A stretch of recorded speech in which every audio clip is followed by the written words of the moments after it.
ও মহিলা মা বোনেরা, ও ভাই বেরাদররা, আপনারা যারা যারা মাটির নিচের স্বর্ণের গুপ্তধন আল্লাহ তাআলার কাছ থেকে পেতে চান, ফজরের 2 রাকাত সুন্নত নামাজ আদায় করার পরে ফরজ নামাজের আগে 70 বার বুখারী শরীফের 6406 নম্বর হাদিস শরীফে একটি ছোট দোয়া এবং মুসলিম শরীফের 2704 নম্বর হাদিস শরীফে এই দোয়াটা উল্লেখ করা হয়েছে। যদি আপনি 70 বার এই নিয়মে আল্লাহ রাব্বুল আলামিনকে হাজির নাজির মনে করে ইয়াকিনের সাথে, বিশ্বাসের সাথে একদম মনোযোগ দিয়া পাঠ করতে পারেন, আল্লাহর নবী বিশ্ব নবী ওয়াদা করে বলেছেন আল্লাহ তাআলা আপনাদেরকে মাটির নিচের স্বর্ণের গুপ্তধন দান করবে। আল্লাহু আকবার। যারা যারা অনেক অভাব অনটনে পড়ে আছেন, অনেক দুঃখ কষ্টে আছেন, অনেক হতাশার মধ্যে আছেন, অনেক ঋণগ্রস্ততার মধ্যে আছেন, অনেক দিন ধরে চেষ্টা করতেছেন, ইনকাম করছেন, নিজেও ইনকাম করছেন, ছেলে মেয়েও ইনকাম করছে, কিন্তু ইনকামের মধ্যে কোনো ধরনের বরকত পাচ্ছেন না। এক দিক দিয়ে ইনকাম করেন, অন্য দিক দিয়ে আপনার টাকা পয়সা শেষ হয়ে যায়। মাসের শুরুতেও ঋণ, মাসের মাঝখানেও ঋণ, মাস শেষ হলে টাকা আসে, আবার আপনার টাকা পয়সা শেষ হয়ে যায়। দেখেন, যদি আপনি এই আমলটা করতে পারেন, আল্লাহর নবীর ওয়াদা অনুযায়ী কোনো ধরনের অভাব অনটন, দুঃখ কষ্ট পেরেশানি, হতাশা, ঋণগ্রস্ততা, হয়রানি, টেনশন, দুশ্চিন্তা, যত ধরনের মুসিবত রয়েছে সমস্ত মুসিবতগুলো, সমস্ত দরিদ্রতাগুলো দূরীভূত করে আল্লাহ তাআলা আপনাদেরকে মাটির নিচের স্বর্ণের গুপ্তধন দান করবে। আল্লাহু আকবার। এজন্য অনুরোধ করে আমি আপনাদেরকে বলবো, অবশ্যই ভিডিওটা শুরু থেকে শেষ পর্যন্ত একদম মনোযোগ দিয়ে দেখুন এবং আমলটা কিভাবে করতে হবে নিয়ম কানুনটা আমি বলে দিচ্ছি। এর আগে বিশ্ব নবীর সেই সিহাসিত্তার যে কিতাবের মধ্যে যে হাদিস শরীফে দোয়াটা উল্লেখ করা হয়েছে, সেই হাদিসটা আমি আপনাদের সম্মুখে একটু বর্ণনা করিতেছি। প্রিয় দিনী ভাই এবং বোন, মুহাম্মদ আরবি সাল্লাল্লাহু আলাইহি ওয়াসাল্লামের এক সাহাবী আবু মুসা আশআরী রাদিয়াল্লাহু তাআলা আনহু, তিনি এই হাদিসটা বর্ণনা করেছেন বুখারী শরীফের 6409 নম্বর এবং মুসলিম শরীফের 2704 নম্বর হাদিস শরীফের মধ্যে বিশ্ব নবীর কাছে একদিন আবু মুসা আশআরী রাদিয়াল্লাহু তাআলা আনহু জিজ্ঞাসা করলেন, ওগো আল্লাহর রাসূল, আমাকে এমন কিছু বাক্য শিক্ষা দিয়ে দেন যে বাক্যগুলো আমি শিখতে পারলে আল্লাহ রাব্বুল আলামিনের স্মরণে ব্যবহার করতে পারবো। আল্লাহু আকবার। আবু মুসা আশআরী রাদিয়াল্লাহু তাআলা আনহুকে তখন মহানবী মুহাম্মদ আরবি সাল্লাল্লাহু আলাইহি ওয়াসাল্লাম এই বাক্যটা, এই দোয়াটা শিখাইয়া দিলেন। আল্লাহু আকবার। প্রিয় দিনী ভাই এবং বোন, শুনলে আপনি অবাক হয়ে যাবেন। একবার বিশ্ব নবী মুহাম্মদ আরবি সাল্লাল্লাহু আলাইহি ওয়াসাল্লাম সফরে ছিলেন। কিছু সাহাবায়ে কেরাম মহানবী মুহাম্মদ আরবি সাল্লাল্লাহু আলাইহি ওয়াসাল্লামের সাথে ছিল। সাহাবায়ে কেরামরা আল্লাহ রাব্বুল আমিনের কিছু তাসবিহ তাহলিল আদায় করতেছিল, যেমন আল্লাহু আকবার, লা ইলাহা ইল্লাল্লাহ, এই সমস্ত তাসবিহ তাহলিলগুলো আদায় করতেছিল।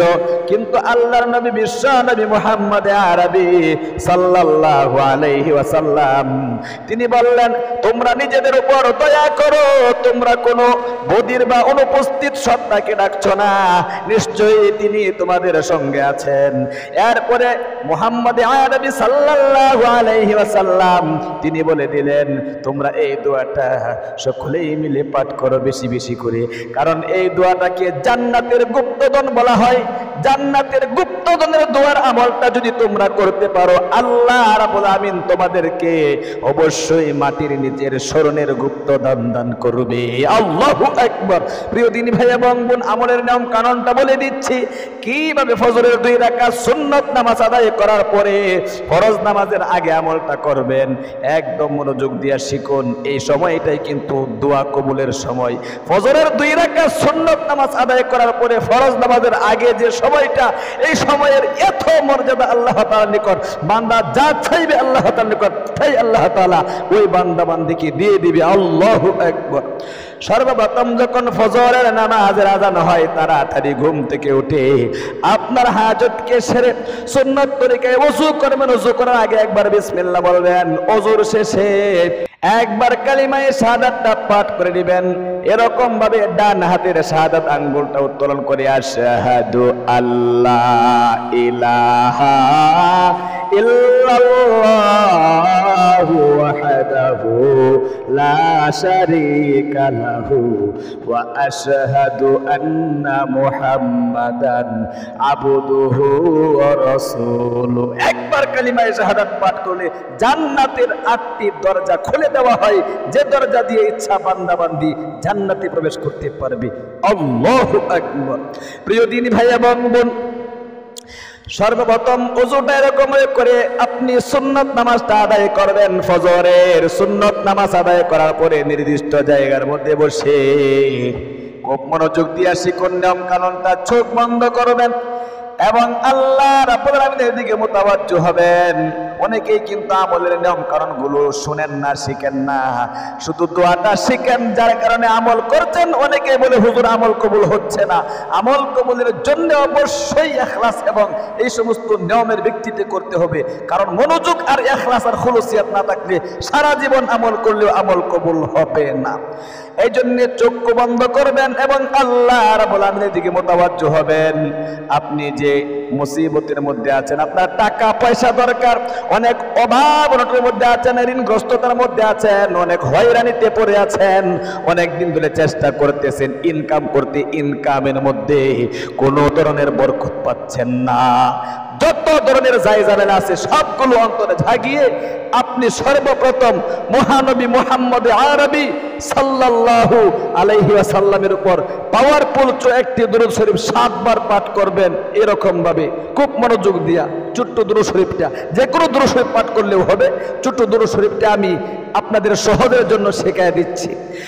এরকম পাঠ করবেন, সাল্লাল্লাহু আলাইহি ওয়াসাল্লাম, সাল্লাল্লাহু আলাইহি ওয়াসাল্লাম, সাল্লাল্লাহু আলাইহি ওয়াসাল্লাম। আল্লাহু আকবার।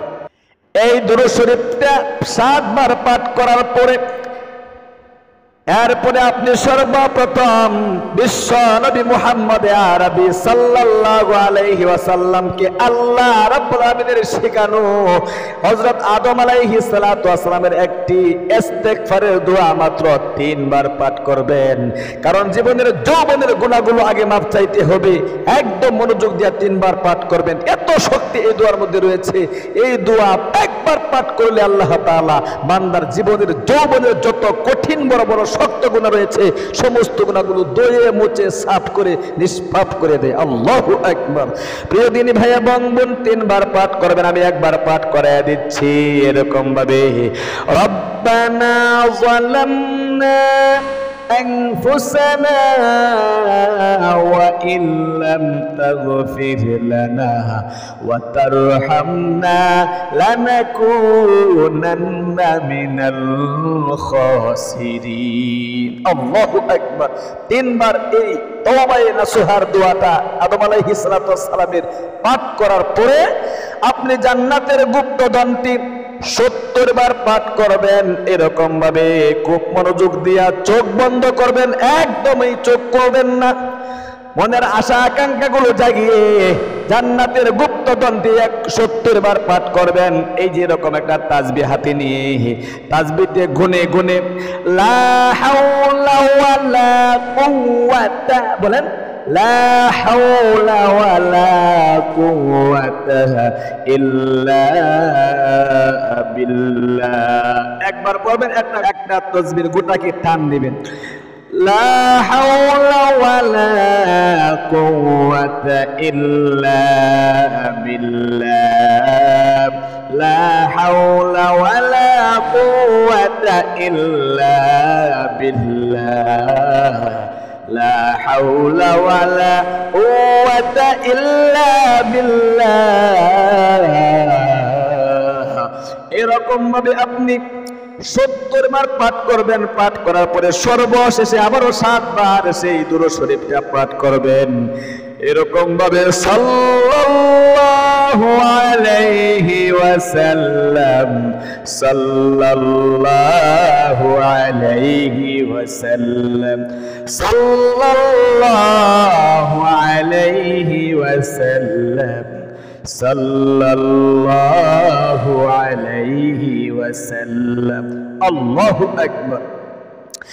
এরপরে ফরজ নামাজের আগে সংক্ষিপ্ত মোনাজাত করবেন। এরকম ভাবে মোনাজাতে কি কি বলতে হবে একদম খরগোশের মতো কানকে দাঁড় করিয়ে শিখুন। আলহামদুলিল্লাহি রাব্বিল আলামিন ওয়াসসালাতু ওয়াসসালামু আলা আশরাফিল আমবিয়া ওয়াল মুরসালিন ওয়া আলা আলিহি ওয়া আসহাবিহি আজমাইন। আল্লাহ তুমি দেখো, নজর করবে তোমার গুনাহগার বান্দা। জীবনে অনেক অন্যায় করেছি, পাপ করেছি, জীবনের যৌবন নষ্ট হয়ে গিয়েছে। গুনাহ করতে করতে মাথা থেকে নিয়ে পা পর্যন্ত সমস্ত শরীরে গুনাহে জর্জরিত। হাতের গুনাহ, পায়ের গুনাহ, জীবনের যৌবনের কঠিন বড় বড় শক্ত গুনাহগুলো ধুয়ে মুছে সাফ করে আমাকে নিষ্পাপ করে দাও।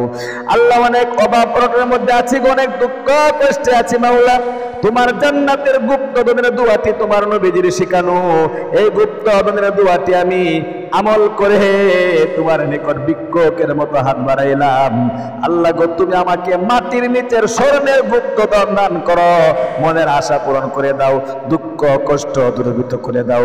যত জ্বালা যন্ত্রণা আছে, যত অসুস্থতা আছে, সব কিছু দূরীভূত করে দাও। আল্লাহ, স্বামী স্ত্রী মিল নেই, মহাব্বত নেই, স্বামী স্ত্রী মিল মহাব্বত আর ভালোবাসা তৈরি করে দাও। সন্তান সন্ততি কথা শুনে না, সন্তানদেরকে বাধ্য করে দাও। অনেক ঋণগ্রস্ততার মধ্যে আছে, ঋণ পরিশোধ করার ব্যবস্থা করে দাও। উন্নতি পাচ্ছি না, উন্নতি দান করো।